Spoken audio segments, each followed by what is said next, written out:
સ્ત્રી તરીકે ઘણી વખત તમે જ્યારે પુત્રવધુ હતા ત્યારે કદાચ આ જીવનમાંથી પસાર થયા હશો, અથવા તો અત્યારે ઘણી બધી સ્ત્રી એવી હશે કે એ સમયમાંથી પસાર થતી હશે. એક એવો સમય વર્ષો પહેલાંના આપણે ઇતિહાસકારોએ આ વાત લખેલી કે દીકરી 18 વર્ષની થાય, હજી તો એનો ભાઈ છે ને એના ઘરે વર્ષોથી કુટુંબ હોય, એના પરિવારની અંદર દીકરાનો જન્મ ન થયો હોય, દીકરી 18 વર્ષની થાય અને આ સમયગાળાની અંદર એનો ભાઈ ઘોડીએ હિંચકતો હોય, આવડો એનો નાનો ભાઈ દીકરીને વળાવી દે, પછી એના પિતાનું દેહાંત થઈ જાય. એવું કહેવાય કે ઉદરે રહેતા બાપ ગયો અને મરણતા મુઈમાં ઘણ વીતશે, હજી ઘણાય પડશે ઘા. પેટની અંદર હોય ને તમારા પિતાશ્રીનું મૃત્યુ થઈ જાય અને જન્મની સાથે માતાનું મૃત્યુ થાય તો જીવનની અંદર કેટલાય તડકા છાયા જોવા પડે, જેટલાય સમાજના ઘા ખાવા પડે ને એ જેને ખાધા હોય ને એને ખબર હોય. કે 18 વર્ષની દીકરીના લગ્ન થાય, ભાઈ હજી બહુ નાનો એવો છે, હજી તો ઘોડીએ હિંચકે છે.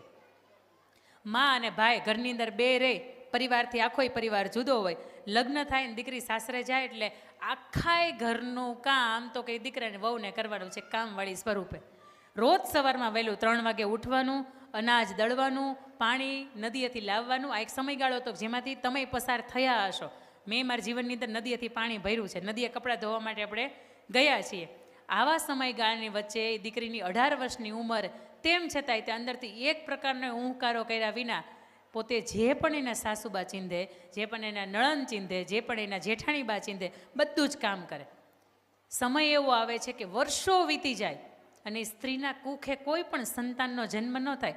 દીકરાની વહુ જ્યારે પરણીને આવે ને ત્યારે અંદરથી એને અભરખા હોય કે હપ પિયર જાય.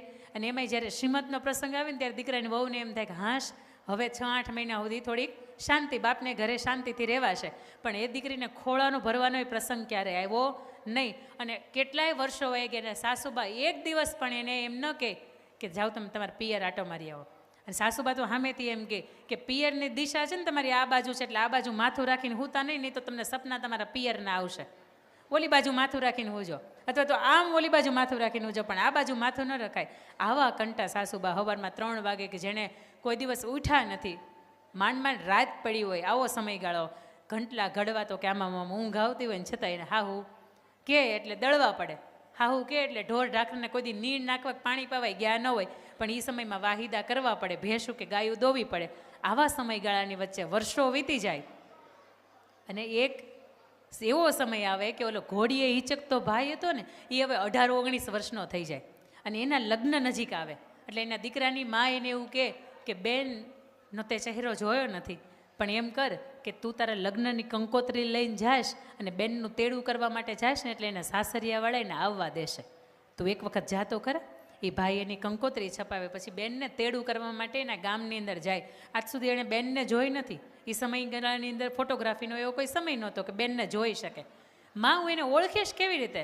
અને પછી અંદરથી એવું એની મા એવું કહે છે કે બેટા તું બોલીશ ને એટલે તારો હોંકારો, તારો પડકારો, તારો અવાજ, તારો પાણીદાર ચહેરો, આ બધું જોઈને તારી બેન છે ને એ તને ઓળખી જશે કે મારો ભાઈ છે. આ ઠેકાણું, આ ગામનું નામ, અને તું જાન્યા. એટલે ગાડું શણગારીની ભાઈ છે તેડું કરવા માટે આવે. બરાબર પાદરની અંદર એ સમયગાળાની અંદર એ વહુવારું, એના જેઠાણી અને ઘરના સિયાડી એટલે નણંદબા બધાની સાથે પાણી ભરવા માટે જાય. અને પાણી ભરીને જેવા આવતા હોય એટલે પેલો ગાડું ઊભું રાખે ને એવું પૂછે કે ફલાણા ભાઈનું ઘર આ બાજુ. એટલે તરત અંદરથી એવી થાય કે આ મીઠાશ તો મારી માની મીઠાશ હોય એવો મીઠાશ અવાજ છે અને મારા જ ઘરનો પતો પૂછે છે. એટલે હળવેકથી લાજ કાઢી હોય ને તો લાજ આમ ખોલીને જોઈ લે અને ચહેરો બરાબર એના પપ્પાનો જેવો ચહેરો હોય એવો દેખાય. અવાજની અંદર તો કે માતાની મીઠાશ છે ને એવી દેખાય. એટલે તરત એવું પૂછે કે ભાઈ તમારું નામ આ છે, તમારે આની ઘેરે જવું છે? હાલો હું જ તમારી બેન છું. અને પાદરની વચ્ચે આવું પૂછે ને એટલે તરત નળંદ એવું કે ઠોણો મારે કે આમ ભર બજારની અંદર પારકા પુરુષની યાર વાતું ન કરાય, ઘર ભેગા થાવ ભાભી. જેઠાણી એવું ઘર ભેગા થાવ. અને પાછળથી આ ગાડું લઈને એનો ભાઈ છે ઘરને આંગણે આવે. અને ઘરને આંગણે આવે એટલે ભાઈને એમને ન મળે, બા સાસુબાને રજા લેવી પડે. સાસુબાને પૂછે કે મારે ભાઈને મળું? હા મળો, વધારે બેહતા નહીં બહુ, અમને ખબર જ પડી ગઈ હું કામ એને આવ્યા છે. પણ 18 વર્ષથી જે હા હું એ કામવાળી બનાવીને ઓલીને પાસે કામ ઢવડાયું હોય ભાઈ, અને હવે 15-17 દી ભાઈના લગ્ન છે ને પિયર જવા દેવાનું છે એટલે હા હુબાને પેટમાં દુખે. કેમ દાંત કાઢો છો? તમને દુખે છે? એટલે સાસુબાઈ એવું કે હા જાઓ બેહો. દીકરાની વહુ છે ને એક ઢોલિયો ઢાળી અને ભાઈને પાણી ભરી દે અને લાજ થોડીક એવી ખોલીને એની બાજુમાં બેહે. બેન તને કોઈ દુઃખ છે?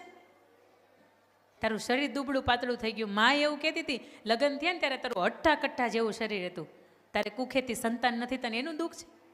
બેન તું ચિંતા ન કર, ભગવાન આજ નહીં તો કાલ આપશે. તું 18 વર્ષ થઈ ગયા, તને એકેય વખત રક્ષાબંધન ઉપર તારો ભાઈ યાદ ન આવ્યો?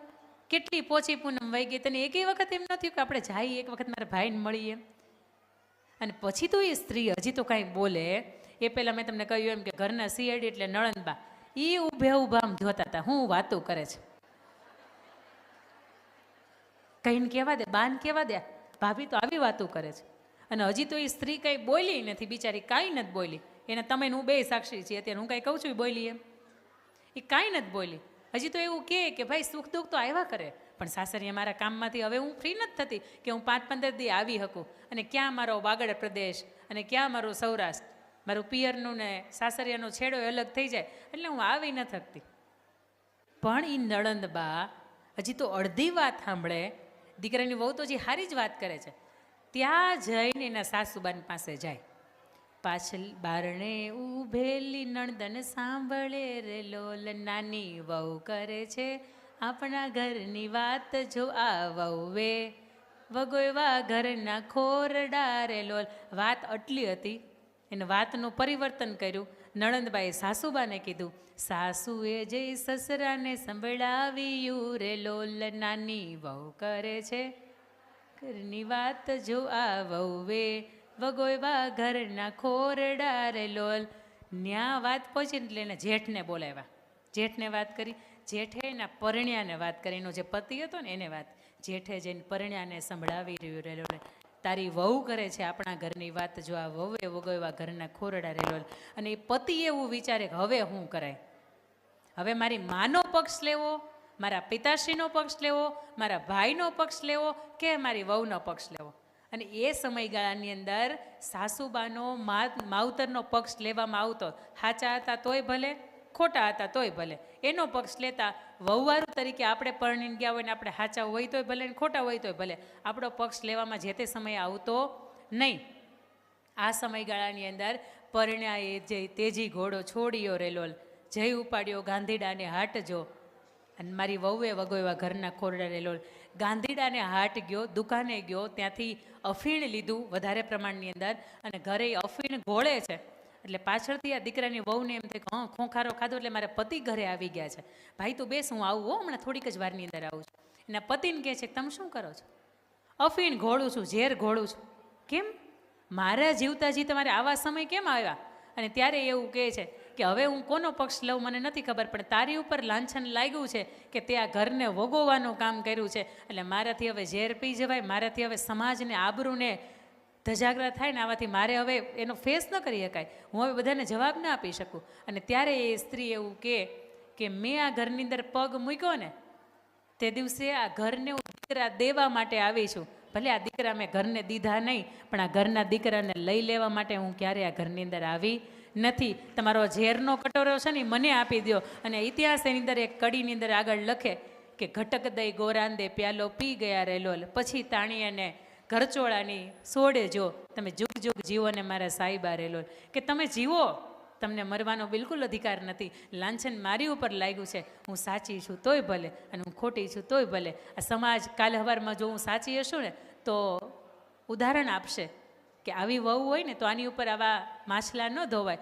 અને જો કદાચ હું ખોટી હશ તો બીજી કોઈ વહુવારું હશે ને વિચારશે કે મારાથી આવું ન કરાય, લાવો અફીણ મને આપી દો, લાવો ઝેર મને આપી દો, મારાથી પી જવાય પણ મારા જીવતાજી તમારાથી પીવાય નહીં. આવા સ્ત્રી પાત્રો હતો ને એટલા માટે આજે ઇતિહાસ ઉજળા છે. પણ આજ તો સાસુબાઈ એવું કે બહુ વહેલા ઉઠ્યા અને ધડી હું મારા પપ્પાની આટલા વાગે જ ઉઠતી હતી, તમને પોહાય રાખો નકર કાઢી મૂકો. હા હું બને ખબર પડી ગઈ છે કે આપણા હવે દીકરાને બીજી મળશે નહીં, કારણ કે દીકરીઓનો જમાનો છે એટલે આપણે હવે એને કાંઈ કહેવા હે નહીં. પત્ની તરીકે પહેલી ફરજની અંદર આવે છે કે આખાય પરિવારની તમે જવાબદારી હસતા મુખે ઉઠાડો. રાત્રે કોઈક 2 વાગે કોઈક એમ કે 2 મહેમાન આવ્યા છે તો રસોઈ તો હસતા મુખે થવી જોઈએ. બપોરે માંડ 3 વાગે લાંબા થયા હોય ને કોક એમ કે 5 વ્યક્તિનું ભાત બનાવવાનું છે, હસતા મુખે હનુમાનજીનો ચહેરો જોવો જોઈએ.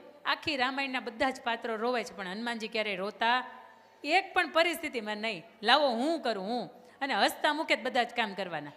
હનુમાનજીને તમે જો મારા ઈષ્ટદેવ માનતા હોય ને હનુમાનજી કષ્ટભંજનને દેવ તમે માનતા હોય તો હનુમાનજી પાસેથી તમને આ વાર શીખવા મળે કે હસતો ચહેરો હશે ને તો સમાજને તમારે ઘરને આંગણે આવવું ગમશે. અને જેટલા મહેમાનો આમંત્રણ દેવા માટે તમે આવ્યા હશો એમને અનુભવ થયા હશે.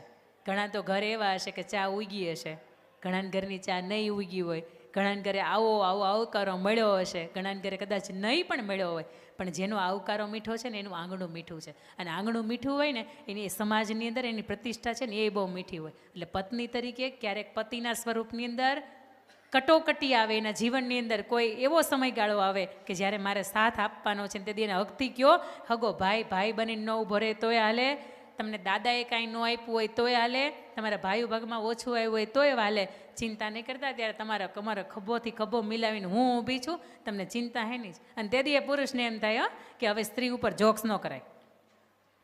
બાકી ગલ્લા ઉપર તમે જાઓ ને તો એ તરત એવું કહેતા હોય કે બેન તમે વાતું બહુ કરો પણ આવો અમારા ઘરે, કાંઈ બોલાતું નથી, બોલ્યું નથી. હા મેં 10, 15, 20, 25 ઘા આવ્યા નથી. તલવારનો ઘા હશે ને એ સહન થાય, કોઈક પાટોય મારી દે, પણ આ ઘા ડાયરેક્ટ અહીંયા વાગે છે, એને કેમ સહન કરવા?